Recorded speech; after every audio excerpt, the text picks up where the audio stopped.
So welcome back.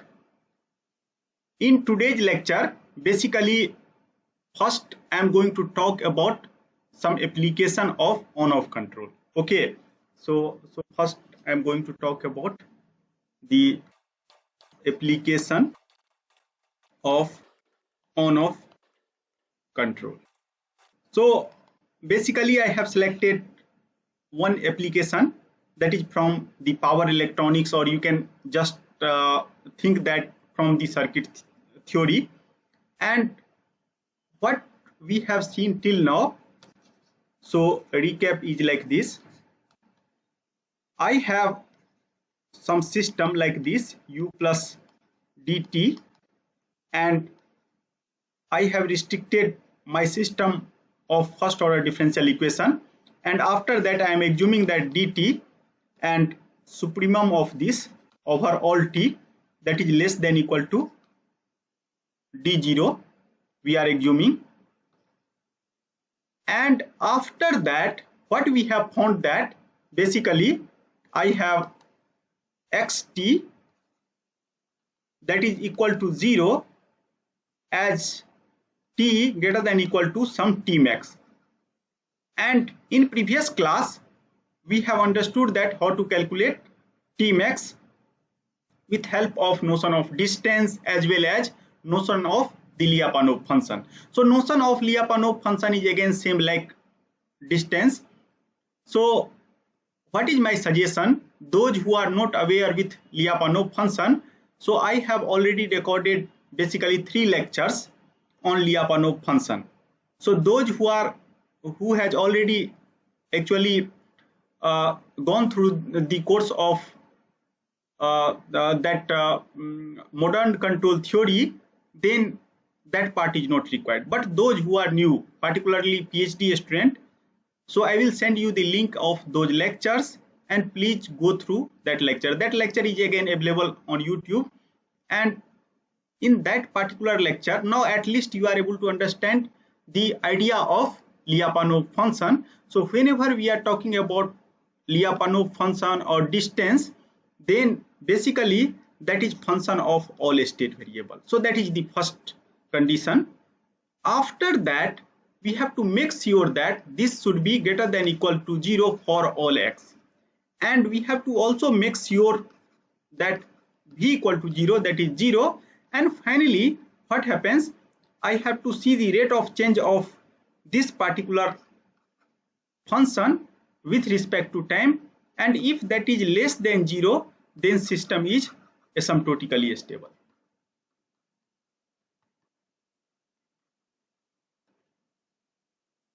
If we have this kind of situation, Vx less than equal to 0, then we are just talking about system is stable. System means here particularly if I have nonlinear system, then we are just talking about the equilibrium point. So we are telling that equilibrium point is stable or asymptotically stable. If we have linear system, then in linear system we are assuming that our equilibrium point is unique. So due to that reason we are able to talk about the stability of whole system, and due to that reason we are telling that linear system is stable. But in nonlinear system we have more than one equilibrium point. Due to that reason we are talking about the stability about the equilibrium point. And what we have found in previous class, that I have some more condition, that is v dot x, and that is less than equal to minus eta v power alpha into x, and here basically alpha lie between 0 to 1. So if alpha lie between 0 to 1, then we are telling that this particular equilibrium point x equal to 0, that is finite time stable. Finite time stable.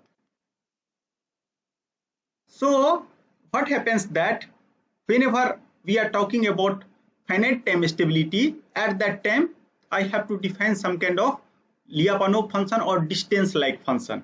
So what we have seen that whenever we are defining some kind of function, distance like function, even if you have n number of state variable, that should be mapped to R plus, like this. And you can see that in Lyapunov function also they are going to satisfy all property of the distance. Vx should be greater than 0 for all x. At x equal to 0, when we are at equilibrium point, then that is equal to 0, and v dot.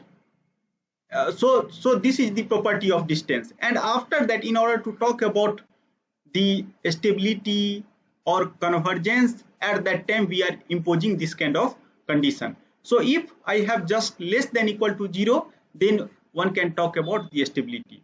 So due to that reason, there is no need to separately understand the Lyapunov function. If you are able to if you are comfortable with the notion of distance, you are also become comfortable with the Lyapunov function. But my suggestion is that please go through the 3 lectures that is actually available on my online YouTube lecture series, and course name is basically modern control theory, and please go through that. You can try to see the proof also why v dot x less than equal to 0, then why I am talking about system is stable.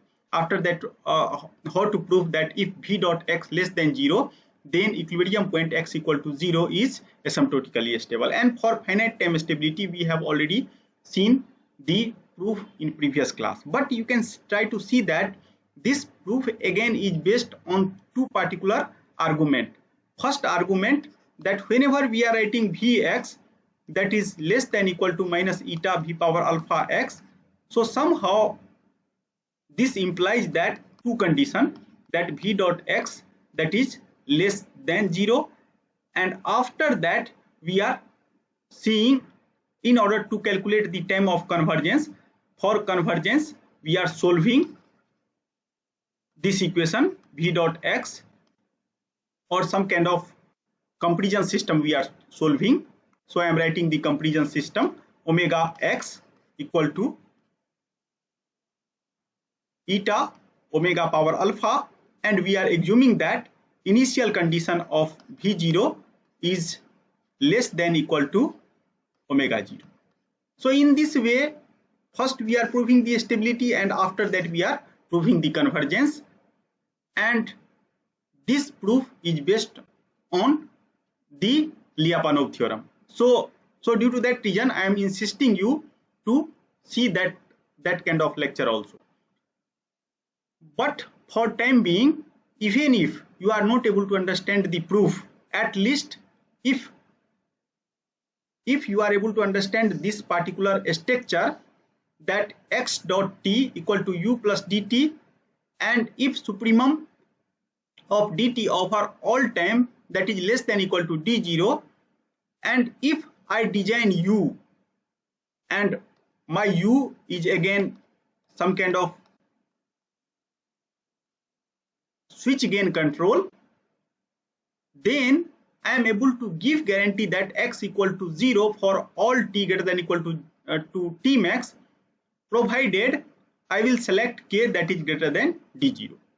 So based on this particular algorithm, I am telling this as a algorithm, because if you see the closed loop system, then my closed loop system is just like this, k signum x t, and after that I have dt. So this is my some kind of autonomous system. So due to that reason, I am telling this as a some kind of algorithm. So if you remember this algorithm, but please do not forget the assumption xt that is belongs to R. So this is just true for the one dimensional case, and after that we will see that how to extend this for dimension 2 or dimension 3 or dimension n. So before going to that, let us try to see the one very simple example. So actually, in order to save the time, I am going to share this particular slide, and from here I will explain everything. So here you can see that I have constructed some kind of RL circuit. And why I have selected this simple RL circuit? Because whatever result till now we have seen that is just applicable for first order system, and due to that reason I have selected those kind of circuit which can be modeled using first order differential equation. So this RL circuit is also called DC chopper. So here you can see that I have one inductor, after that I have resistor, and I have some kind of voltage source V, and I have one switch, and this switch can take only two value, either 0 and 1. So my objective is like this, that by varying this switch means on or off, I have to maintain some kind of a specific voltage across this particular resistor. So my input here, that is V, and I am controlling this input by this kind of switch. So somehow control here, control is going to lies here, and I have just two options, either I can on the switch or off the switch. So I have already told you that whenever you have to design control system, so one way in order to design control system based on the modern control theory, you have to express that physical circuit using some kind of mathematical model, and due to that reason I am going to write some kind of mathematical equivalent of this particular circuit. And you all are already well aware that suppose if u equal to 0, so if u equal to 0, then in this closed circuit I have just L and R, and if you substitute u equal to 0, so you can see that if some energy is stored inside this inductor, that is going to dissipate across this resistor, and I can able to write L di by dt equal to minus IT into R. So I current is basically passing through this particular resistor. Now I have second situation. Suppose this u equal to 0 is closed. So if u equal to 0 is closed, then I can write the differential equation, and here you can just substitute ut equal to 1. So you are able to understand that by using Kirchhoff's voltage law, I can write V, and after that minus L di by dt minus I into RT. And if you rearrange that term, then you are able to get this kind of equation. So anyone has confusion on this particular mathematical model, then please let me know. Anyone? Okay, I am assuming that now this part become clear to you. So even if I have just two situations, either u is 0 or u equal to 1, so this particular differential equation is basically able to capture the both behavior, and due to that reason I have retained this differential equation as a dynamic behavior. Dynamic behavior means either means this switch is somehow dynamic in nature, means sometime that is on u0, sometime on u equal to 1. So a state basically changing, sometime u equal to 0, sometime u equal to 1.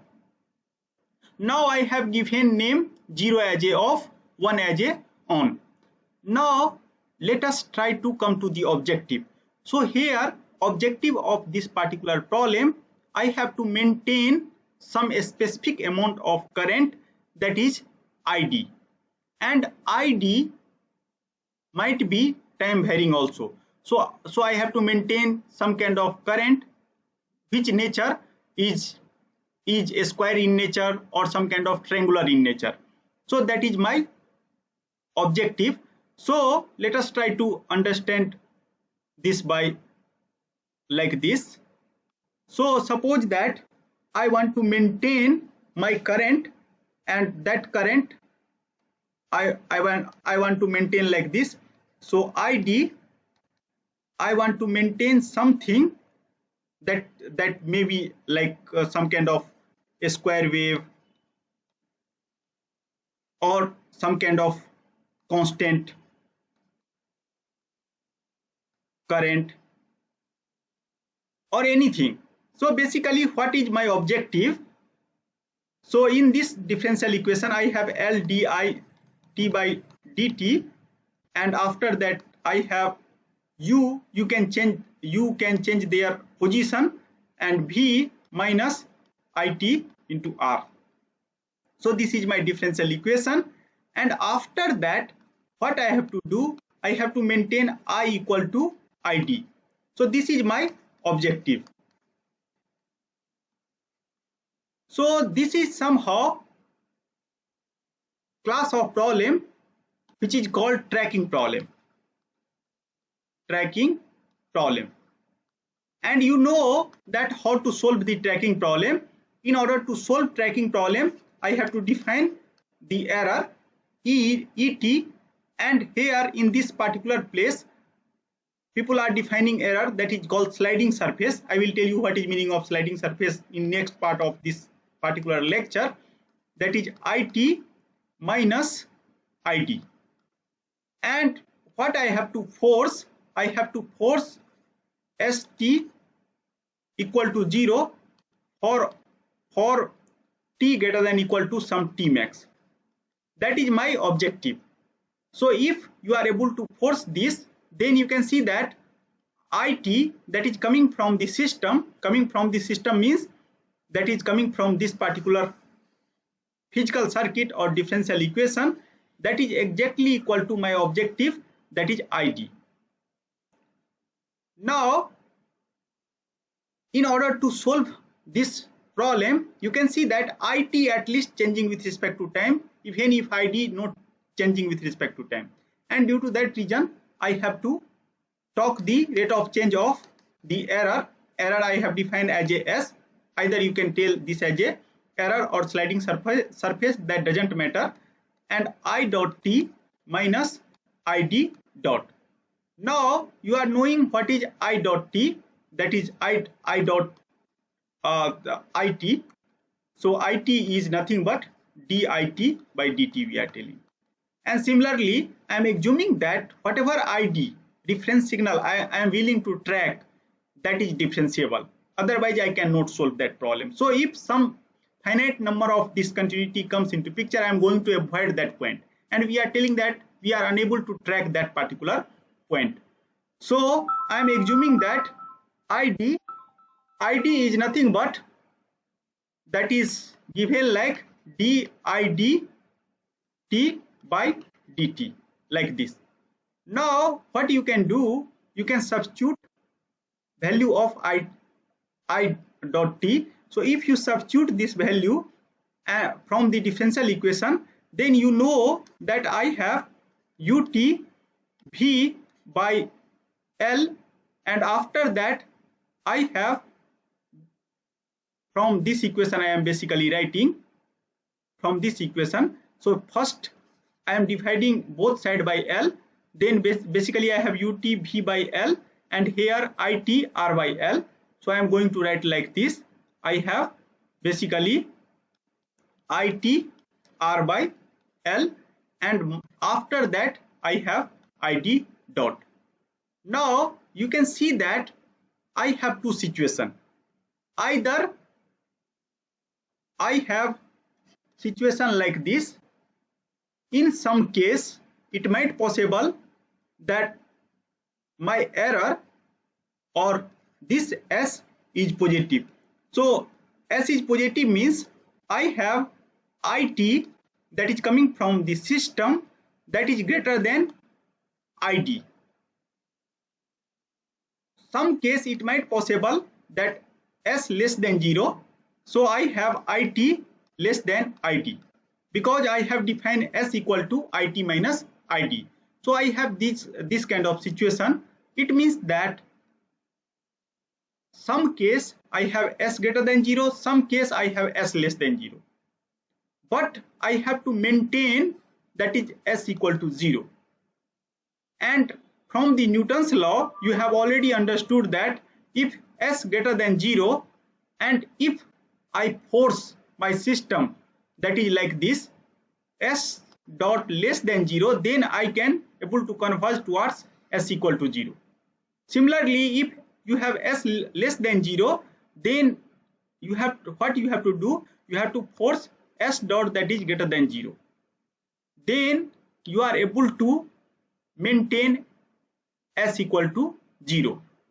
So first you try to see s is greater than 0 or s is less than 0, and based on that you have to design value of this ut, and you know that ut can just take two value, either that is 0 or that will take 1. So let us try to understand physically that what kind of things basically going to happen here. So what happens, that I have fixed some value of id, and meaning of s less than 0, it means that till now what happens, that I have some situation like this, s less than 0 means it that is basically less than id. It means that still I am unable to get the id. So suppose you can, I will draw one waveform and then I will explain, then things become more proper. Suppose you have to maintain this, and you have started from here. So this is t and this is basically id into t. So what we have found, that you have to on your switch. Till now we can claim this. So this particular waveform is nothing but waveform of it, and this is id. So if it is below id, then you have to on your switch. It means that basically I am supplying energy to this particular circuit, LR circuit, and due to that reason, how to supply, you have to make this switch close, means ut equal to 1. And if ut equal to 1, so now you try to see from this equation. So what I have done here, I have substituted it, and after that I am assuming that whatever reference signal id, that is differentiable. One more thing, you try to understand that how much maximum current that is going to flow through this circuit, that is V by R. So only this much of maximum current basically flow through this circuit. So this is the maximum value of current. Now if I substitute ut equal to 1, at that time I have Imax, and Imax I know that is V by R. So voltage I am assuming that is positive voltage, R is positive. Due to that reason I have some kind of positive quantity here, and after that I have here second quantity, that is minus s. But what we have observed, that s is basically less than 0. It means that it, whatever it that is flowing through this, that is not able to catch the id, and due to that reason I have s less than 0, means switch is still on, and due to that reason s is basically negative, and I have negative sign here, and due to that reason this particular quantity is positive. Now in order to make s dot that is greater than 0, since s is less than 0, so I have to force s dot that is greater than 0. And how to force it? Imax is already positive, R by L is already positive. So just I have to make sure that this particular value Imax is greater than this particular value, because this s is decreasing, so I cannot able to take risk on this particular quantity s. So but I know that maximum value is V by R, and due to that reason if I am able to force this kind of condition, that Imax, this, if that is greater than rest part id plus L by R id dot t for all t, then what happens, that whatever bracketed quantity, that is always positive, and if that is positive, then finally what happens, I am able to catch s equal to 0. I hope that up to this point it become clear to you. Now let us try to see this another situation. Suppose S is greater than 0. What is meaning of S is greater than 0? You can see that once this particular current is catch this ID, still they are, due to their inertia, they are going to increase their value. So basically that is not going to stop here. What they are going to do, they are going to increase further. And now if they will increase further, then basically S now that become greater than 0. So but I have to follow this, due to that reason again I have to off this, and again they will come below, and in this way it is possible that I will able to maintain this particular reference signal. So what happens whenever S greater than 0, then I have to maintain S dot less than 0. When S less than 0, then I have to maintain S greater than 0. Then I can tell that I am able to oscillate about this particular reference point. And if my switching is very fast, it is possible to show that exactly I can able to slide along this line. So if my switching frequency is infinity, if I have finite switching frequency, then I can move like this. But if my switching frequency is very high, very large, then it is possible to show that I can maintain like this. And in this particular example, I am assuming that my switching frequency is very high, means basically infinity. Now try to see the situation. If S greater than 0, so I have already achieved the objective, and after that my trajectory is crossing.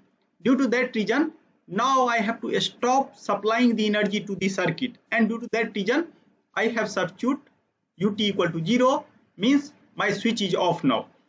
And in this situation you try to see that if u equal to 0, in this particular place if you put u equal to 0, then first term is 0, and now I have negative sign, so I have taken out the negative sign.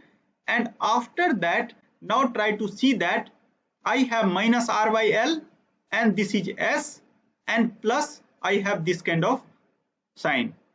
Now I have to make sure, since s is greater than 0, so I have to make sure that s dot should be less than 0. So s is already positive, so if s is positive, then there is no need to worry about first quantity.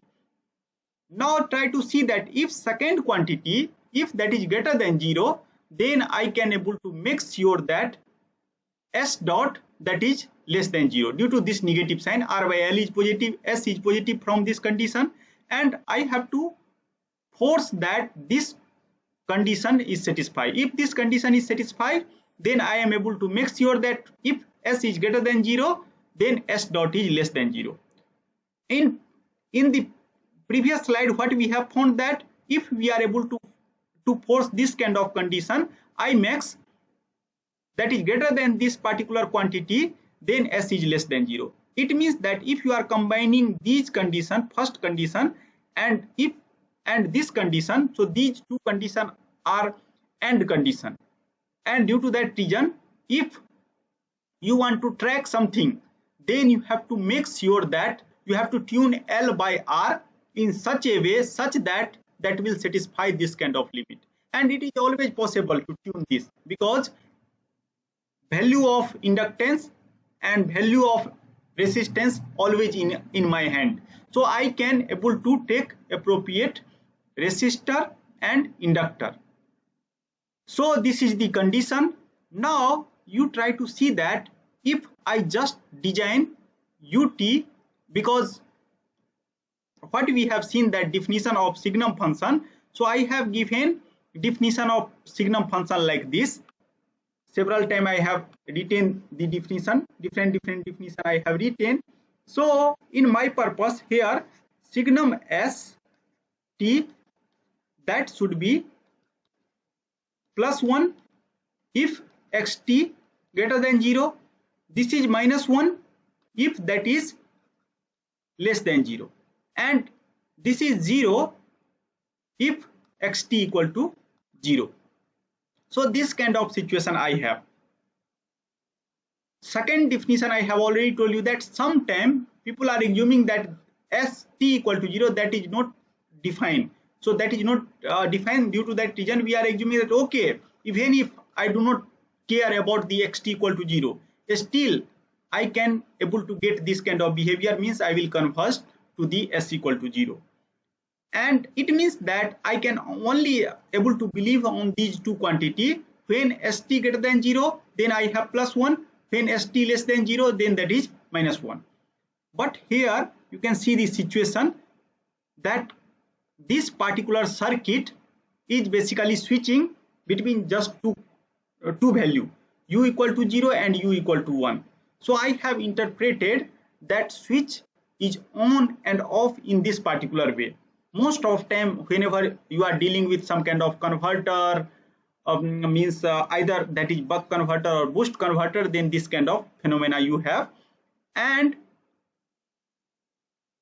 due to that reason, I have to modify the switching policy. And you can see that if I define switching policy like this, s greater than 0, this is 1, then what happens that signum s, that is 1 minus 1. So for s greater than 0, I have to maintain ut equal to 0. So if I substitute control like this, 1 by 2, 1 minus signum s, so you can see that I am able to achieve this kind of objective, ut equal to 0.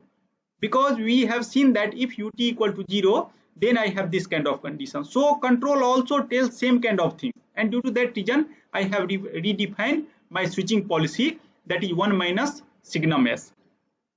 Now, if you are s less than 0, then what we have to do, that we have to make sure that ut equal to 1.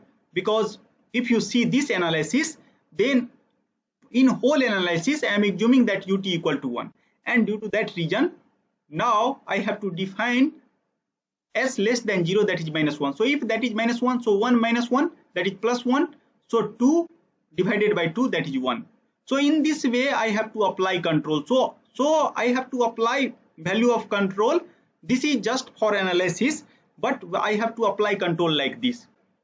In previous class, I have already told you that one more phenomena, that if you are at equilibrium point, s equal to 0, at that time your instantaneous velocity is non-zero, but your average velocity equal to 0. It means that average of s dot, that should be also 0. S is already 0, but in order to maintain s equal to 0, I have to force that average velocity also equal to 0. So if you are putting average equal to 0, so average means s dot equal to 0. So try to first see that what is s dot. So s dot is nothing but this equation r by l v by r ut minus s minus idt plus l by r into idt. So at the s equal to 0, so s equal to 0, if you substitute, then s dot should be 0. So it means that I have to make sure that some control ut, that is going to act whenever I am at s equal to 0. And you know that I have just two variation of control, that is 0 and 1. And due to that reason, I have to make sure that this equivalent control, that should be also lie between 0 to 1. So you have to check two conditions. You have to check that whatever your difference signal, that is bounded by this, and after that you have to verify that this particular condition is also satisfied, means I1 by I max id by L by id dot. In that way you are able to make sure that average velocity also equal to 0, and due to that reason this condition you have to check. So what is the story? A story is now very simple. You have to design switch like this, ut equal to half 1 minus signum s, and in order to make sure that this particular DC chopper is going to track some kind of current ID, provided that ID will satisfy this kind of condition as well as this condition. If these two conditions are true, then I am able to give guarantee that this DC chopper or LR circuit is able to track some kind of reference signal. Now what you can do, you can go through the, if you are working on power electronics, and at least I know that Vardha as well as perhaps Saptik, both are working on power electronics. Am I right? Yes. So you Yes. try, in order to apply sliding mode control, you have to go via this route, and you have to design control like this. Now try to see the implementation, MATLAB implementation of the same. So is this interface is visible to everyone? Yes, sir. Okay. Yes, sir. So here you can see that in this particular integrator part I have written dit by dt, and after that I am going to here track some kind of a step signal. So first I am going to simulate it. So I have fixed simulation time by 20 seconds. So you can see that this is my reference signal. So somehow I have to maintain some kind of current, that is ID equal to 1 ampere. But you can select some kind of triangular current also, some kind of a square current also. So I have left that for your exercise. After that you try to see that what happens, that I have to first make differential equation L di by dt minus ut into V minus IT into RT. Due to that reason, first try to see the input, this is IT, and I have to actually feed that output with respect to this. So gain, this is value of resistance. I am assuming that value of resistance is 1, but you can take any other value also. Similarly, you can see that in order to design U, I have this kind of algorithm. I have to design U by half 1 minus signum S. So you have to design signum S block, and after that you have to subtract that 1 minus signum S, and after that you have to multiply half. But if you see the circuit at that time, that is actually multiplied by V also. So I have again set value of V equal to 1 and a value of V equal to 10 perhaps in this particular simulation. So please check it what kind of value I have selected. And after that 1 minus signum function, so signum I minus IT, so this is ID reference signal, and this is I that is coming from the system. You have to pass through signum function, and after that you have to do 1 minus signum S, and after that what you have to do, you have to multiply with some kind of constant, and that constant is nothing but half into V. So you can select V, and after that you can apply it, and you can see that after some kind of finite time it will track that particular signal. So now you can change the signal, and I have already told you that whenever you are checking the signal, at that time you have to verify that condition. So suppose if you are taking signum function here, if you take here not signum, sine function, then you can see that condition is something that lie between 0 to something. So negative part is going to, basically negative part is not tracked by this particular algorithm. At that time again you have to modify something. And if you see the control signal, so once trajectory will converge, then you can see that in infinite frequency they start switching, and due to that reason we are able to maintain this particular trajectory at ID equal to 1 ampere. So in this way you are able to simulate this particular circuit. So if you are working with power converter, then now you can try the simulation. If you have any confusion on simulation, then again please ask me. Okay, so please try to do this kind of exercise. Now what I am going to do, now we are trying to understand that how to apply this kind of algorithm, means on off algorithm, to second order system. And here basically phenomena of sliding mode control comes into picture. So basically now I am going to start basically lecture on sliding mode. So try to understand this. So I am going to start the sliding mode.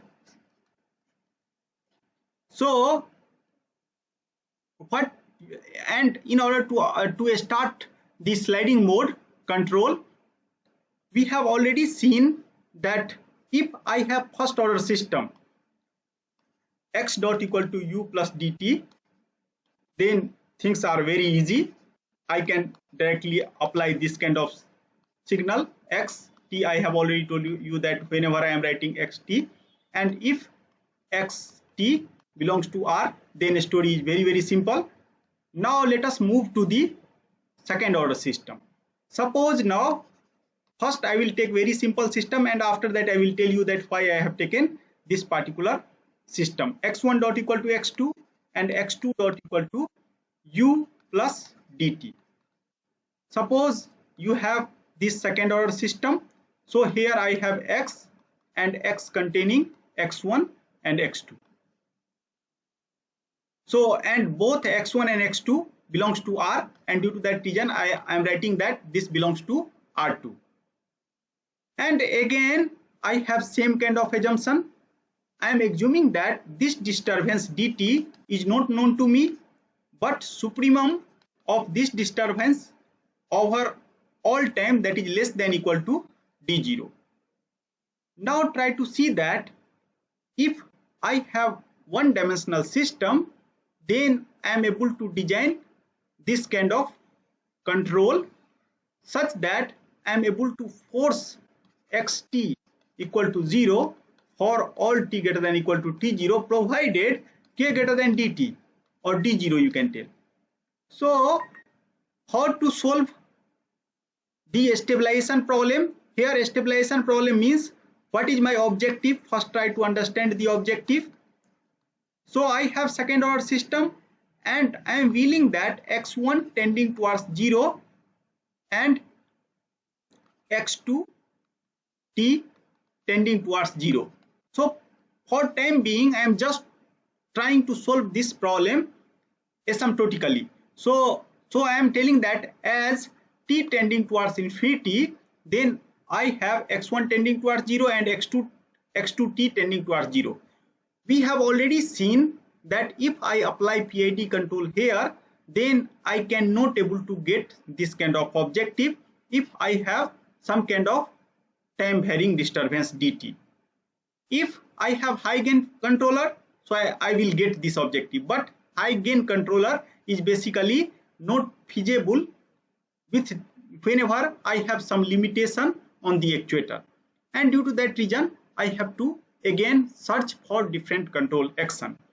So in order to fulfill this objective, suppose if in some way if you convert this second order problem into first order problem, and after that if you have some kind of first order differential equation, then you can apply this logic, whatever logic we have discussed till now. Then what happens, that particular first order system is again finite time stable. So try to understand that basically how people are solving this problem. So I have two-dimensional system. It means that system is evolving in this space x1t and x2t. Now try to see this space. So in this space I have two-dimensional space. I can able to tell that okay, I am going to make some kind of, this is called manifold, or you can also just think that you have certain kind of lower dimensional space. So what happens that in two-dimensional space I have basically some kind of a space that is just of one dimension, and if we are able to express system with respect to that manifold, then I can able to tell that okay, if my switching logic that is based on the first one dimension or first order system, then I can give guarantee that if something on this manifold, then that is not going to leave that. So try to understand again this. So first what I am telling, okay, I have to map this two-dimensional space to one dimension. So how to map this? I am telling, okay, I have some kind of way, that is S, this particular quantity, and that I am going to define like this: C1 x1t plus x2t. So what we are telling, basically you try to see that x1 belongs to R, x2 belongs to R, but this x belongs to R2. This whole state x belongs to R2, but in the individual belongs to R only. And I am going to define this kind of transformation S, that is C1 x1t plus x2t.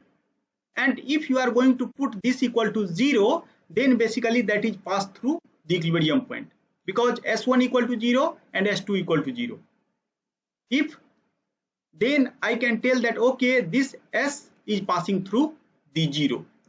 So now you can see that at least if you define this kind of transformation, then this belongs to R, because this particular quantity also belongs to R, and what we have observed that this also belongs to R. I am assuming that this C1 is some kind of constant and this is some kind of real number again. So product of two real number is again real number, and due to that reason that also belongs to R.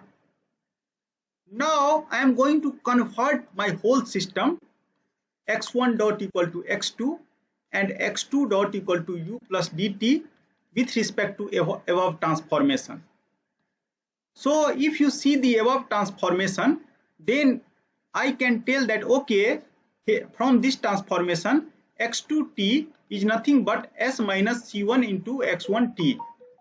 So after that I can also, if you substitute here, then I have this kind of structure: x1 dot equal to s minus c1 x1t. And after that I can also tell that, since I know that I know at least one algorithm. What is that algorithm?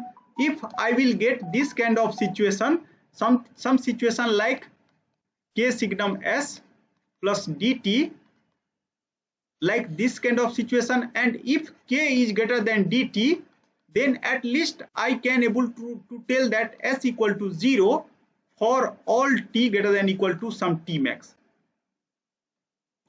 So this kind of things I am knowing. Why I am telling this I am knowing? Because till now we have seen that if S that belongs to R, and somehow if I have this kind of closed loop system, then I am able to make sure that S equal to 0 for all t greater than equal to t max. And due to that reason, what I am going to do, I am going to transform this whole system in the coordinate of two coordinate, that is x1 and s. So if you take the differentiation of s, then what is s dot? That is c1 x1 dot t plus x2 dot t. And after that I know that c1 x1 dot is nothing but I have c1, either you can write x2, that doesn't matter, and x2 dot equal to u plus dt. Now when I have started the introduction part, at that time I have already told you that whenever you are talking about the control system, then that control contain two parts. One part is called feedback, another part is called feed forward. So try to understand that what is role of feed forward here, dt. What happens that I have already know this algorithm. This kind of autonomous system has certain beautiful property that if k is greater than dt, then s equal to 0. So we are knowing, we are already well aware about this.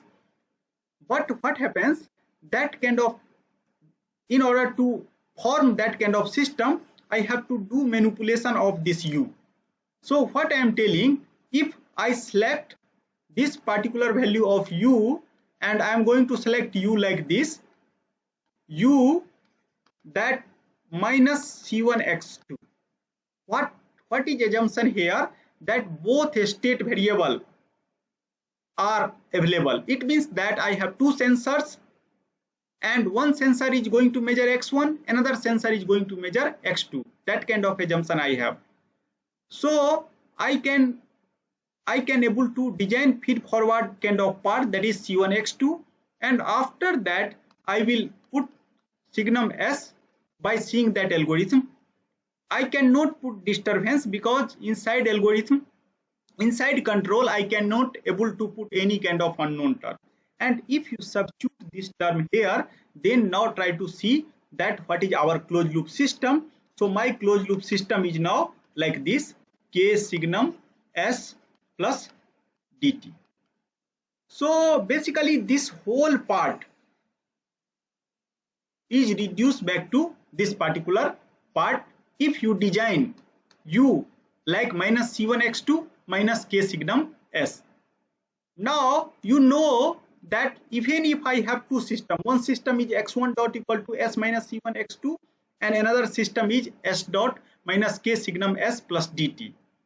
But this subsystem has some special property, because now whenever we are defining S, at that time I already assume that S belongs to R, because I have defined S in such a way such that that belongs to R. And due to that reason, if you put this greater than dt, then I can able to force that S equal to 0 for all t greater than equal to 0. So what happens, that from the property of first order differential equation, here I can able to give guarantee that S equal to 0 for all t greater than equal to t0, and t0 is some kind of finite time. After that finite time, what kind of things basically comes into picture? You can see that now I have two phenomena. So after finite time,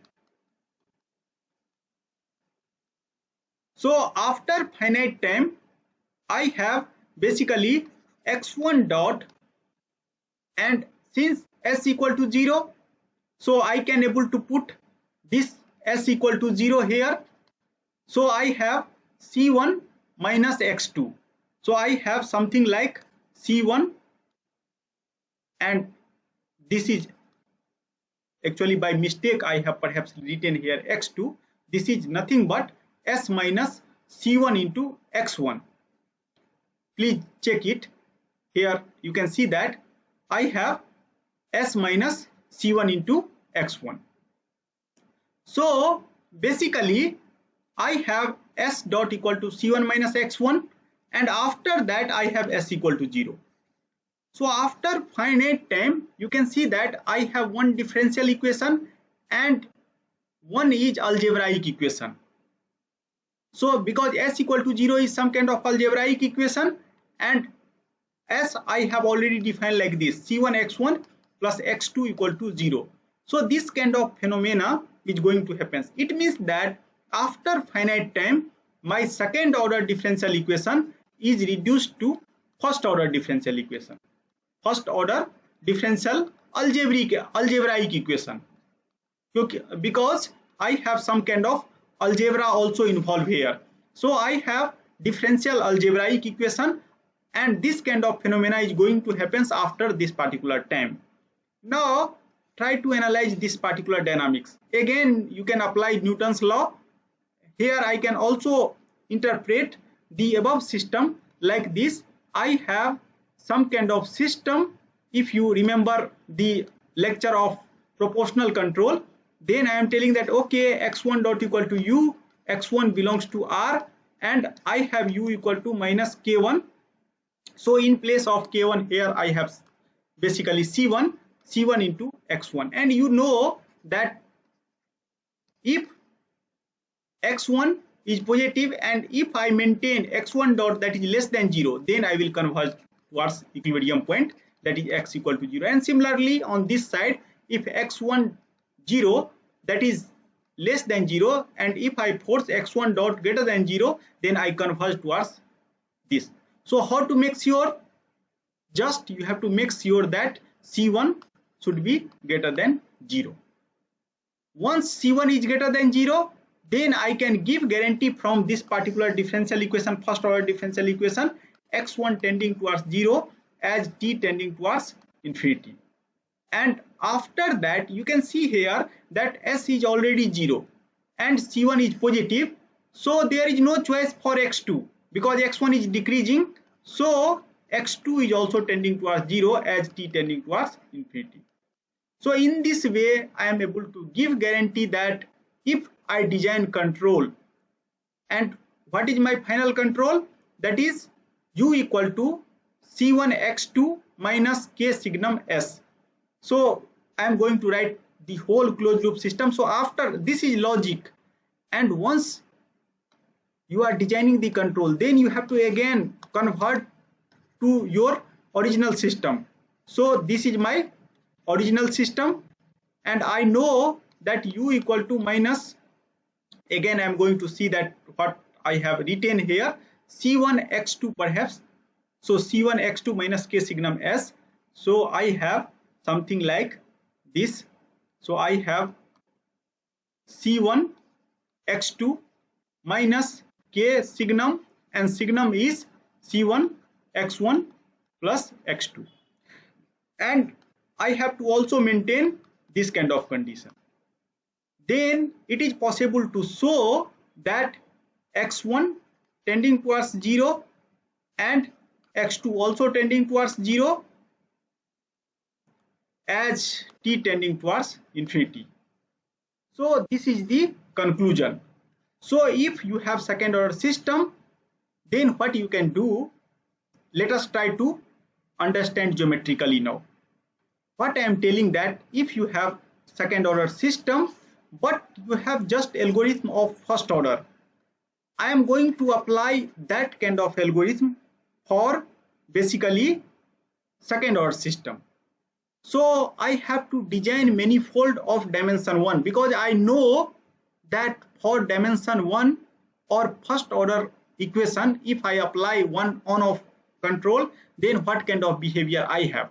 And due to that reason I am going to select the one dimensional manifold.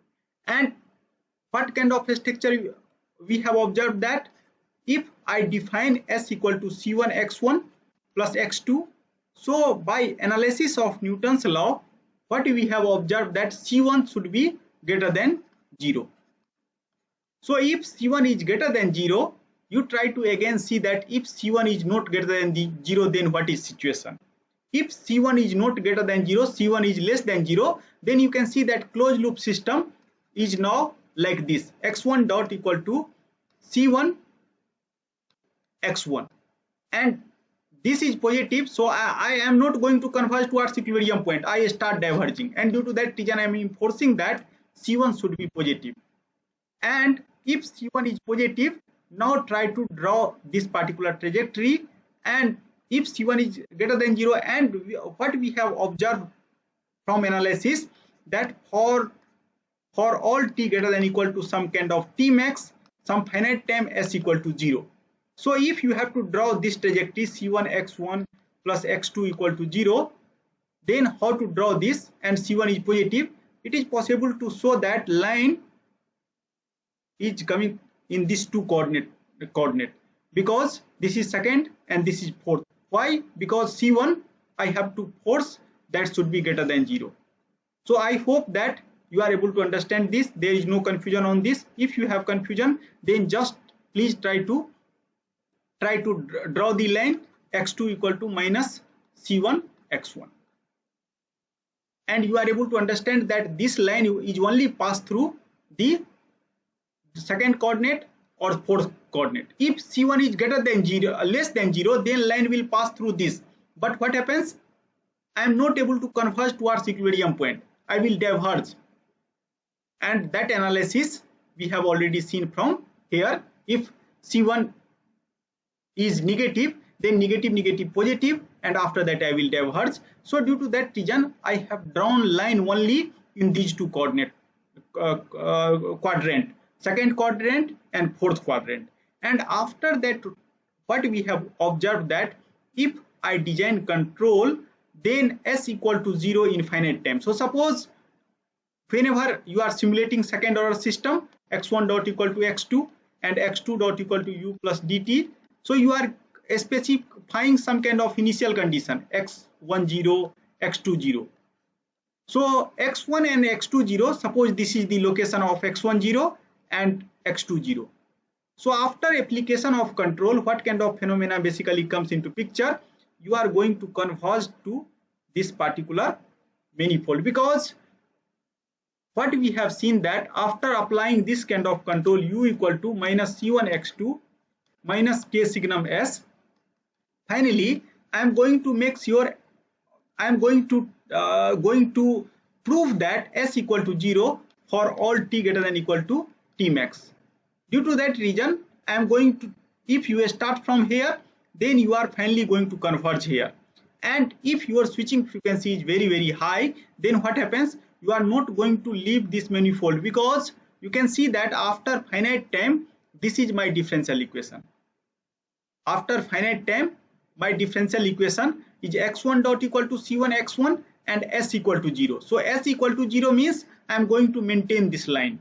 And after that, from this equation, x1 dot equal to minus c1 x1, x1 is tending towards 0, so x2 is also tending towards 0, and due to that reason I will converge towards this equilibrium point.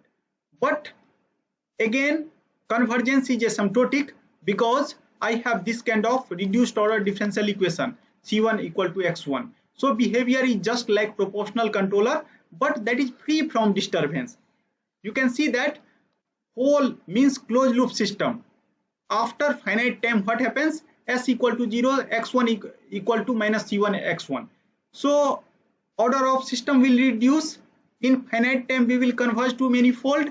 And after that, one more behavior I have, that once you are in this particular manifold, then you have no disturbance. Means you are not basically feeling any kind of disturbance. And due to that reason, we are telling that once you are on manifold, then your closed loop system is insensitive with respect to disturbance. So insensitivity comes into picture. So in this way, one can design sliding mode control for second order system. So let us just quickly summarize it. So what again I am telling here, I have started here. So in order to come from here to here, you can see that reduced order dynamics comes into picture only when we are able to show that this trajectory converges to this particular manifold s equal to 0. So this time is called, this phase is basically called reaching phase. And once you are here, then you have dynamics s equal to 0 and reduced order dynamics x1 dot equal to minus c x1, and due to that reason you are sliding along this particular line, and due to that reason this kind of control is called sliding mode control. So basically for one dimension this phenomena is not so clear, but at least in second order case you are able to see the sliding. This first hit here, you can start anywhere now. If you start from here, it might possible they will hit here and after that converge like this. So if you start anywhere, finally what happens, that first they hit the line and after that they are converging towards the equilibrium point. Same kind of things I have written here. First I am going to define this surface, and you can see that here this surface is very simple, but you are able to define any kind of surface here. Just you have to make sure that S belongs to R. And after that you can introduce the transformation, same kind of things I have explained. And after that you have to choose control C1 X2, because C1 X2 is known to you, but DT is not known to you. And after that I have to just design this V. And after this designing V, I am able to make sure that S equal to 0 and X1 dot equal to minus C1 X1. And if you either you can do numerical solution or apply Newton's law, it is possible to show that S1 is tending towards 0 as T tending towards infinity. So main crux of the matter is that second order problem is reduced back to first order problem, and that problem is like this. So if you have any confusion, then please ask me. Are you able to understand till now? Anyone has confusion? Anyone?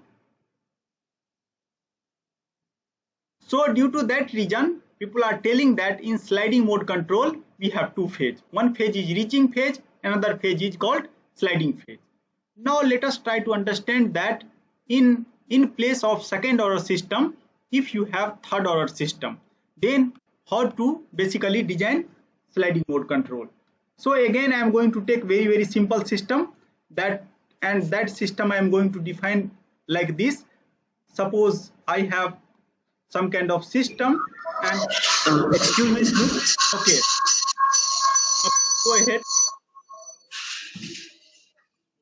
Hello. Please go ahead. Sir, can you please just explain the definition of sliding surface? Sliding surface is basically here for this particular slide. You can see that sliding surface is nothing but some kind of transformation. Okay, and what is beauty of that transformation? That if you are in higher dimensional space, and suppose if you have only one control input, then I can basically map it to one dimensional manifold. That is the meaning. So if you have one control, then dimension of sliding surface should be 1. I will take the case of multi-input, multi-output system, but for time being, what is definition of sliding surface? Sliding surface is some kind of manifold, basically in higher dimensional plane, such that it map the higher dimension to one dimension. That is the definition. Any confusion? If you have any confusion, then please let me know. Any confusion? No, sir. No. Okay, then I will proceed further. And what I am telling that now if you have third order system, x1 dot equal to x2 and x2 dot equal to x3 and x3 dot equal to u plus dt. So in previous example, what we have found that if I have basically second order system, then what kind of phenomena basically comes into picture? I have this kind of phenomena, x1 dot equal to c1 x1 and s equal to 0. So first I am making some kind of s, and this s map from R2 to R one dimension, and after that what happens? This second order differential equation is reduced to first order differential equation along with some algebraic equation. Now here also same kind of phenomena comes into picture. So this is three-dimensional space.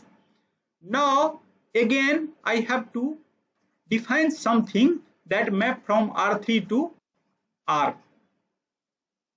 So that kind of things, because I know that I have this kind of algorithm, that s dot equal to minus k signum s plus dt. So this kind of algorithm I have, and I know that if k is greater than dt, then I am able to put s equal to 0 for all t greater than equal to t. Due to that reason I am mapping to one dimension.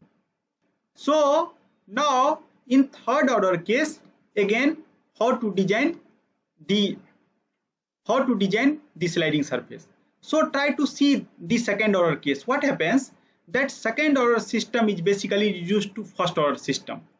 Now if I have third order system, it means that if you are mapping like this, then third order system is reduced back to second order system. And basically whenever something is reduced by 1, it means that after reducing this variable s3, that acts like some kind of control.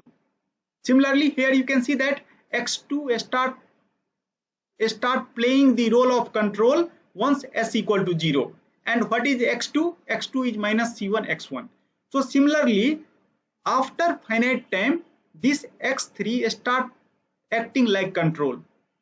And you know that if you have some kind of system like this, x2 dot equal to u, and if there is no disturbance, then proportional control is enough.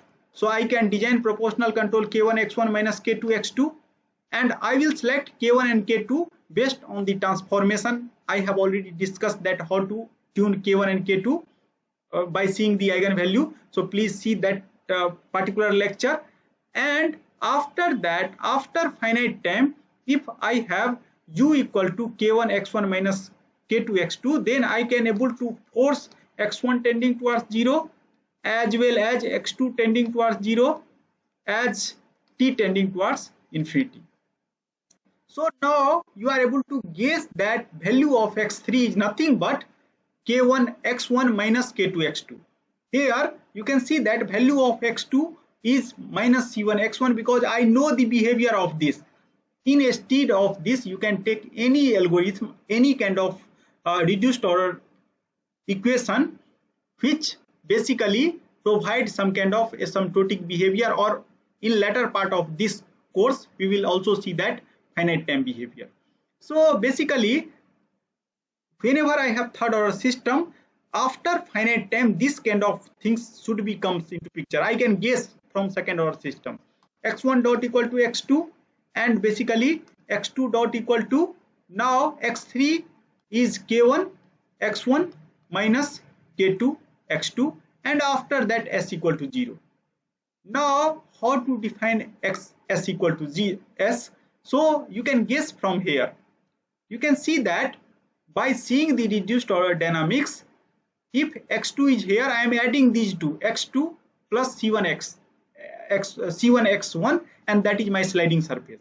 So similarly for third order case, what happens that I am able to guess the sliding surface, and that sliding surface S is nothing but x3 plus K1 x1 plus K2 x2. If I will define sliding surface like this, then I am able to give guarantee that after finite time T max, what happens that s equal to 0 means this particular quantity is 0, then x3 can be replaced like K1 x1 minus K2 x2. And you know that how to design K1 and K2 from the, either you can apply the Newton's law, and after that you can do transformation and design K1 and K2. So from here definition of S is clear. Now definition of S is clear, then you are also able to design the control by differentiating it. So that is x3 dot plus K1 x1 dot and plus K2 x2 dot. And here you can see that x3 dot is u plus dt and x1 dot is x2 and x2 dot equal to x3. So basically if I design control u like minus k signum s plus minus K1 x2, so that is again just work like feed forward. So if I substitute this control here again, then what happens, my closed loop system is again comes in the following form, that is s dot equal to minus k signum s plus dt. And if I select this k that is greater than dt, again this is, you can see that what I have done, I have just map my n dimensional problem into one dimension, because in this way if you define s like this, then this belongs to R, this particular quantity belongs to R, this particular quantity belongs to R, and K1 and K2 I am assuming that is constant. So again something multiplied by real number is real number, and due to that reason this whole things belongs to R. So I can able to apply first order dynamics, and once this kind of things comes into picture, then I am able to get this kind of reduced order dynamics. I am able to tune K1 and K2, and after tuning K1 and K2 I am going to substitute K1 and K2 in this definition, that is x3 K1 x1 plus minus K2 x2, and I am able to get the structure. So finally I am going to write the final structure, and what is your job now? You have to simulate this in MATLAB. So basically x3 equal to u plus dt. So now I can design u, that is minus basically K1 x2 minus K2 x2, and after that I have minus k signum, and after that that is x3 plus k1 x1 plus k2 x2. So like this you can design the control, and you have to just maintain k greater than dt, and you have to also select k1 and k2 properly. If you do not select k1 and k2 properly, then what happens that in three-dimensional space you are not able to move towards the equilibrium point. So suppose you are in three-dimensional plane, and after that by proper tuning only you are able to approach to the equilibrium point. So in this way I can able to design sliding mode control for third order system. Similarly for fourth order or nth order I am able to do. If you have any confusion, then now please ask me.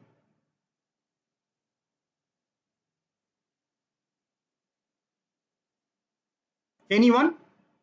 Are you able to understand the philosophy or not? Philosophy is very clear and very easy. What we are telling that if I have third order problem or fourth order problem, first I have to design some kind of manifold such that fourth order problem is reduced to first order, and you know how to deal with first order. And after that what happens, after finite time again some kind of reduced order dynamics comes into picture. And how to design reduced order dynamics? You can apply any existing logic. Existing logic means from proportional control or PI control, whatever you want. So if you are try to make some kind of sliding surface based on PI controller, then what you have to do again, reduced order. At reduced order you can see that you have some kind of PI controller, and based on that you can define the sliding surface. So I will give you one overview, then you are able to understand. I will take just 5 more minutes here. Now suppose you have some kind of system. I am again going to make some kind of virtual system here. So I am going to make this kind of system. So okay, I am going to write the next system. This is creating some kind of problem. Okay, so I have, suppose now take this kind of problem, some other problem I am going to hit now. So suppose your system is like this, x1 dot equal to x2 plus d, and d is some kind of constant disturbance you can assume. This is constant. And suppose you have x2 dot equal to u plus dt. Now here this is d1 and this is d2. Now try to see here one more important thing, that this disturbance, second disturbance d2, that is entered through the control channel. So this disturbance is called mesh disturbance.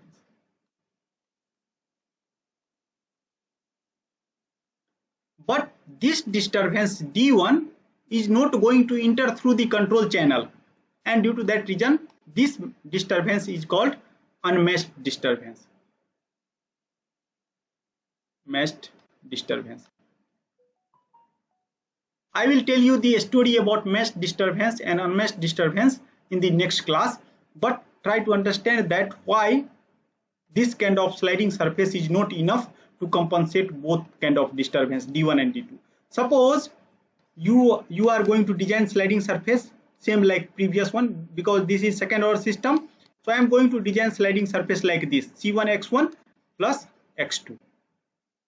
Now what happens that after finite time, again if you see the closed loop dynamics, then I have c1 x1 plus d1 t. d1 is constant disturbance I am assuming, and after that I have s dot equal to c1 and x1 dot. So x1 dot is x2 plus d1 t now, and after that x2 dot is nothing but u plus d2 t. So I have this kind of situation. So if you design u, that is minus c1 x2 and minus k signum s, and if you put now k that is greater than because I have two unknown terms C1, D1 and D2. So I have to make sure that that is greater than by the summation of these two terms D2 T, like this.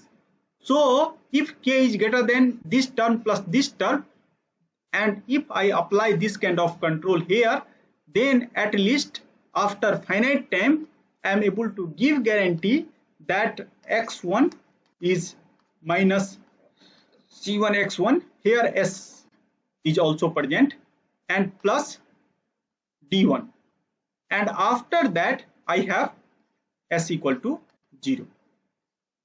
But from here you can see that I have proportional control. I can also interpret like this. I have some kind of system x1 dot equal to u plus dt, x1 belongs to R. So I have designed proportional control and I have certain kind of constant disturbance. So basically this disturbance cannot be rejected by this simple proportional control. So I cannot able to give guarantee that x1 tending towards 0 as t tending towards infinity. And once we are unable to give guarantee, then I can also not able to give this kind of guarantee as t tending towards infinity. Even if S is 0, but still we are unable to give this kind of guarantee because x1 is tending towards some set, so x2 is tending towards some kind of opposite of that set, and summation of both equal to 0 in that way. So now how to solve this problem? I will take you next 5 minutes, and after that I will tell you that why another definition of sliding surface is required in this particular problem. That now suppose you are going to see your problem again. So what you have observed that if I have this kind of system C1 x1, then that is not able to reject some kind of constant disturbance, and due to that reason I am going to add one quantity, that is 0 to t x tau into d tau and plus dt. D is here constant disturbance, so this is d1. So now you are already knowing that this particular integral term is able to reject some kind of constant disturbance, and if you have this kind of a structure, so at least I am able to make sure that now x1 tending towards 0 as t tending towards infinity. You have already learned about PI controller under some kind of constant disturbance, and you are able to see this kind of phenomena. So how to update sliding surface now? So you have to update sliding surface like this now. You have to redefine sliding surface like C1 x1 minus plus C1 0 to t x1 tau into d tau and plus x2. Now you can see that if you will define sliding surface like this, then I can give guarantee that when S equal to 0, then x2 is basically come like this form. And now what you have to do, again you have to proceed with same story. This is x1 dot plus here C2 into x1t plus x2 dot, and you know now C1 x1 dot equal to x2, C2 x1t, and x2 dot equal to ut plus dt. So now what happens that now you have to select u. So ut, if I design minus C1 x2 minus C2 x1t, and after that minus k signum s. Now what we have observed, I am going to put one extra term here and another extra term inside sliding surface also, because I have added some kind of extra term.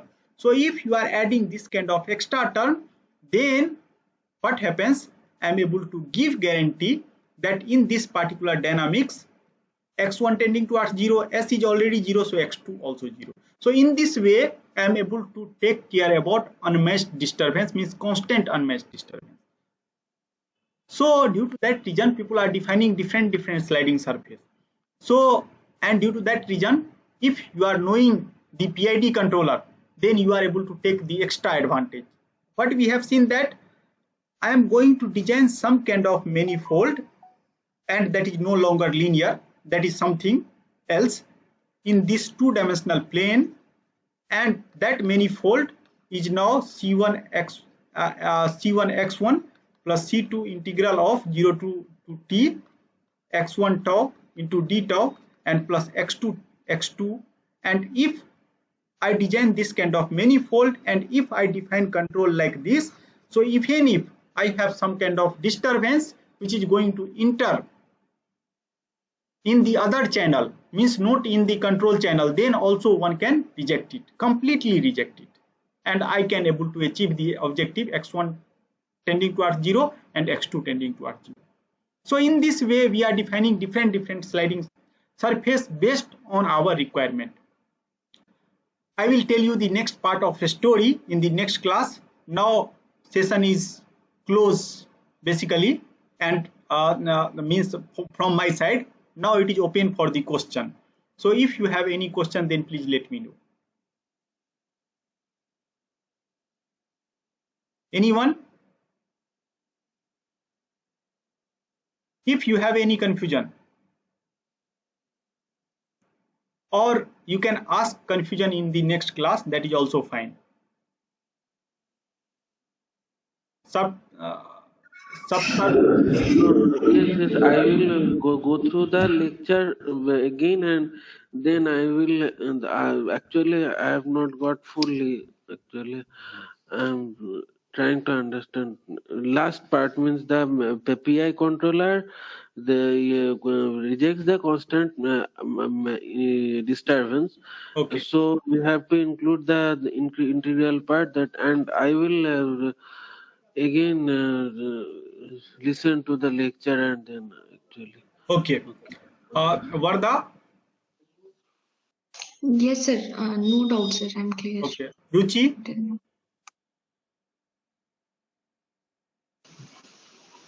Do you have Hello, any sir. doubt? No, sir. No doubt. Sir. Okay. So in next class, first I will take one practical example. So this time I will take example of one actuator, or you can means those who are actually comfortable with machine, then we have some kind of DC motor or something like that. So in next class I will first take one example DC motor, and after that we will see that in DC motor if I have position control problem, and sometime we have actually you can tell that angular, sometime you have to control the angular position, sometime you have to control the angular velocity, then how to apply sliding mode control, and after that obviously I will come to the theory part.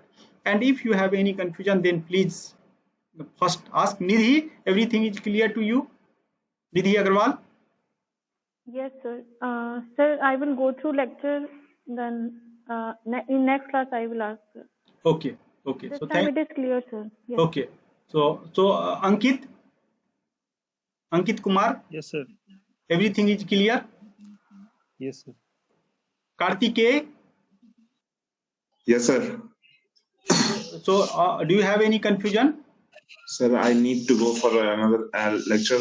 Then we have to tell you to go tomorrow. If Okay. Okay. So sir, now one more thing. If s greater than 0, then dt is you are saying are oscillating, something like that. no, actually what I am telling, that in order to maintain s equal to 0, then you have to switch, because when s less than 0, then you have to switch for +1. When s greater than 0, then you have to off your control. So this process should be infinitely fast. If that is not infinitely fast, then what happens? At the time of switching, you are unable to switch it, and then trajectory actually move little far away, and means, so due to that reason you have to control your switching time. So whatever your chopper circuit, that should be switched with very high means high frequency, you can tell, means as quickly as possible. Okay. Then only you are able to maintain s equal to 0. Okay. Thank you, sir. Okay, then I am going to close the today's lecture. So thank you very much.